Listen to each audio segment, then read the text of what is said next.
देखिएगा, ये सॉल्व जो क्वेश्चन नंबर 3 है ना आपका, अगर आपको याद आ रहा हो तो कल एक क्वेश्चन आपका 6.2 में क्वेश्चन नंबर 10 था।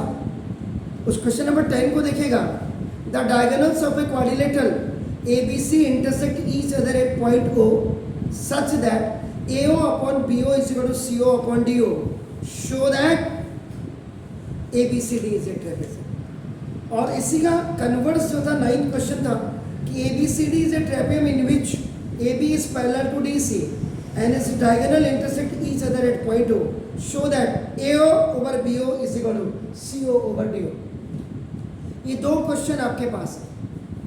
आपको अगर याद आ रहा हो, इन दोनों क्वेश्चंस में we have done the construction. ठीक है साहब। अब जब भी रेशियो फाइंड आउट करना होता है, इसका मतलब ये क्वेश्चन आपका क्वेश्चन नंबर 9 था 6.2 का। ओके, वहाँ क्लियर उसने लिखा था ट्रेपेजियम। यहाँ भी ये लिख रहा है आपका, नाम देखो दिस, यहाँ क्या लिख रहा है, डायगोनल्स AC एंड ट्रेपेजियम लिख रहा है। लेकिन वो जो क्वेश्चन सेम है question number 9 of exercise number 6.2। इसके साथ इसको टैग करके देखना है, यानी टैग करने के बाद क्या है, इसको चेक करके देखना इसमें और इसमें क्या होता है। मैं यहां कर रहा हूं आपका नाम, I am doing this here.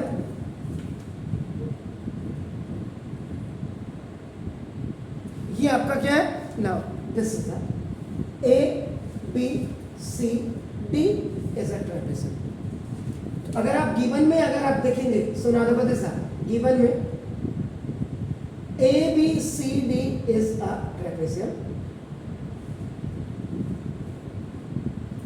in which AB is parallel to, एक तो आपका देखो DC है जो आपको दिया है, इंटरसेक्ट अगर डायगोनल आपके जो है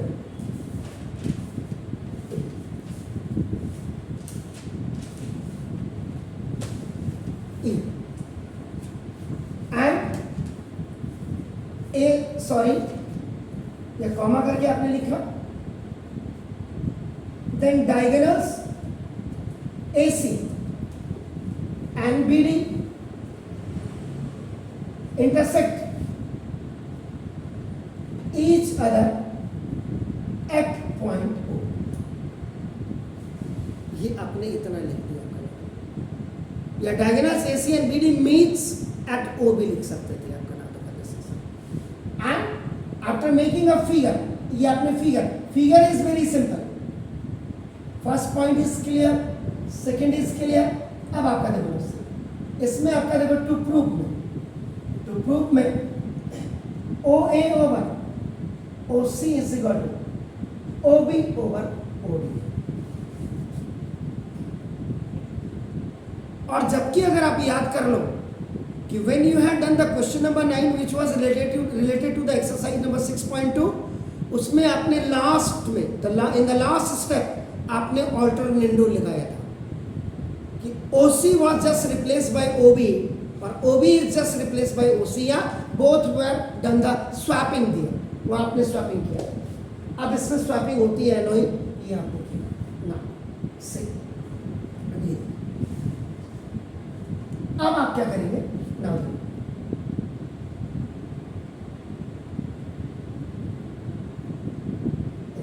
this is A B O C। Whenever you are doing the proofing के लिए आपका क्या है, आपका इसका मतलब गिवन की जरूरत होती है, याद रखिएगा। अब आपको बहुत अच्छा रहेगा, यहाँ मैं 1 लिख देता हूँ, यहाँ मैं 2 लिख देता हूँ, यहाँ मैं 3 लिख देता हूँ, यहाँ मैं 4 लिख देता हूँ, यहाँ मैं 5 लिख देता हूँ, यहाँ मैं 6 लिख देता हूँ। इसको लिखने का what is the benefit that कि मुझे ये पूरा ODC नहीं लिखना पड़े, तो मैं एंगल 2 लिख दूंगा। Getting my points in a short form. अब आप करें, आप now you are the last and a very important step is proof। now in triangle OAB, पहले मैं क्या करता, सॉरी गिवन का क्या, ABCD is a trapezium in which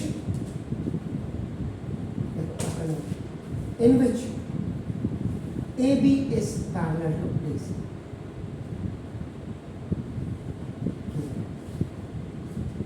Look sir, पहला स्टेप इज दिस के लिए ना, अब यहां देखो अपन ये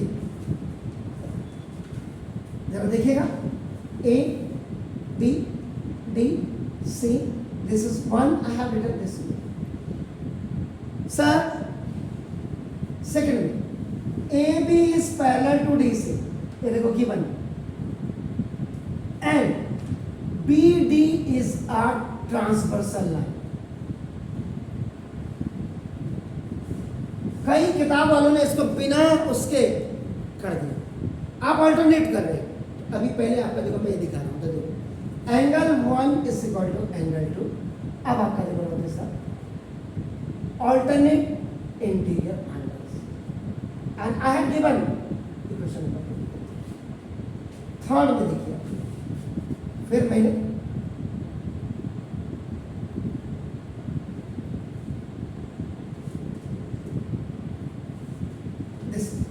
A B D C, now this आपका देखो 3 और this is आपका 4। फिर देखो इसीलिए बहुत जरूरत, AB is parallel to DC, देखो again given, and BD is a transversal line, sorry AC, sorry for that, I apologize, AC is a transversal line, ये दोनों पैरेलल लाइन है, and this is a transversal line, तो transversal line जब cut करती है तो देखो angle 3 is equal to angle 4, और ये आपका देखो ना दिस का, ये भी आपका alternate interior angle, alternate interior angle.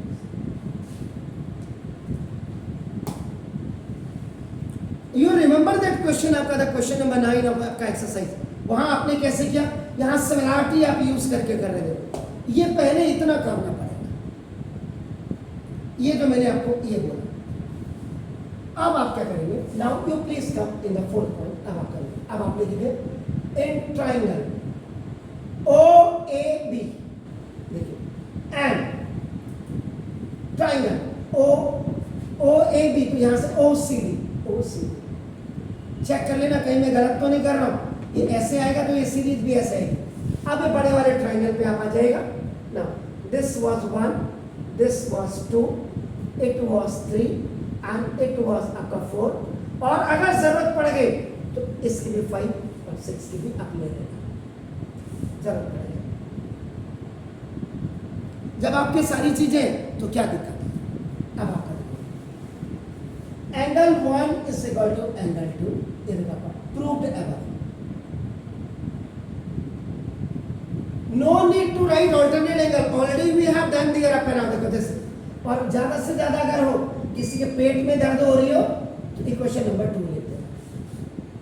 हाँ, एंगल 1 की जगह में आपका आप लिख सकते थे ABO, लेकिन कोई जरूरी नहीं है, और कोई कहे जरूरी है तो मेरा नंबर दे दो उसको, मैं उसको समझा दूंगा कि कितना जरूरी है। Angle 3 is equal to angle 4, ये भी आपका देखो ना दिस इज द प्रूव्ड है, या बहुत ज्यादा किसी को दर्द है, दिस इज द, ये आपने लिखा, और angle 5 is equal to angle 6, या लिख दो, या और आप इसको angle O is equal to angle O भी लिख सकते हैं। इस एंगल का मतलब हो गया AOB और इसका मतलब हो गया COB, देखिए तो ना this, and you can write this vertically opposite angles, हाँ इसको थोड़ा सा पूरा लिख देना, vertically opposite angles कई होते हैं, जैसे हमने alternate लिखा, आप इसको पूरा क्योंकि ये दिक्कत आती है आपके स्कूल टीचर में जब आप ट्यूशन पढ़ने नहीं जाते, बोर्ड में नहीं आएगी, बोर्ड में तो आपकी CBSE में कॉपी चेक करने के लिए 8th वाले को भी भेज देंगे मास्टर को, जा तू करा कॉपी चेक, लेकिन होम एग्जामिनेशन में आपको जरूर तंग करेंगे, क्योंकि ट्यूशन पढ़ने आ जा भाई, पास होना, ये फर्क है बस। तो देयरफॉर अब आप triangle OAB is similar to now triangle OCD by angle angle angle angle angle angle similarity. और फिर आपको बता दूं, अगर आप इसको शो नहीं करते, only you are showing these two angles, तो तब भी आपका नाम एंगल एंगल सिमिलैरिटी माना जाएगा, because the third angle of your first triangle is equal to the third angle of second triangle होता है। This is very understood in cases of the similar triangles. ये हो गया। अब आता है, जब ये हो गया तो देखो अब ये देखो, तभी मैंने कहा था इसको लिखना सिमिलर ट्राइंगल में, आप इसको अगर आपने लिखा हुआ है ओ ए बी लिखा हुआ है, इसको आपने ओ सी डी, इसको ओ डी सी मत लिखना। इसका द रीजन भी अब आपका यहां से पता लग जाता है, ओ ए ओवर ओ सी लिख रहे हैं इक्वल, फिर O B over O D, ये हो जाएगा by C P S Q. If two triangles are similar, so the corresponding parts of similar triangles are also in the same ratio। ये आपका ऐसे। और जबकि वहाँ क्या किया था, 6.2 वाली एक्सरसाइज में आपका क्वेश्चन नंबर है, वहाँ इट वाज रिप्लेस, स्वैपिंग किया था बाय ऑल्टरनेट। श्योर, क्लियर है? तो ये आपका ऐसे भी आपका you can do it, similar में आप ऐसे यूज, प्लीज डू इट।